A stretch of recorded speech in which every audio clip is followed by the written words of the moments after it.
इस सीज़न का पहली बार सेम हम लेकर आए हैं। और यहाँ पर हम काट के रखे हैं बैंगन और यहाँ पर आलू मुरई। और ये फ्राई जब अच्छा से हो जाएगा तो हम इसको निकाल देंगे, इसके बाद ये फ्राई करेंगे। और यहाँ पर हम मटरसूटी को निकाल रहे हैं दाना। सब्जी, बैंगन, आलू, मूली और मसाला तीनों फ्राई हो रहा है। और इसके बाद हम देंगे ये मटर।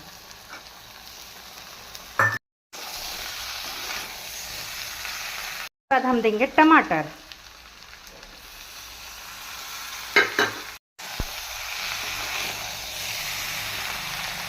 बहुत ही सुंदर कलर आया है सब्जी का। तो सब्जी मेरा बन रहा है और अब ये सब्जी को थोड़ा सा पानी देके इसको ढक देंगे। और यहाँ पर हम बैठाए हैं बगीरा के लिए खाना, चावल और चिकन।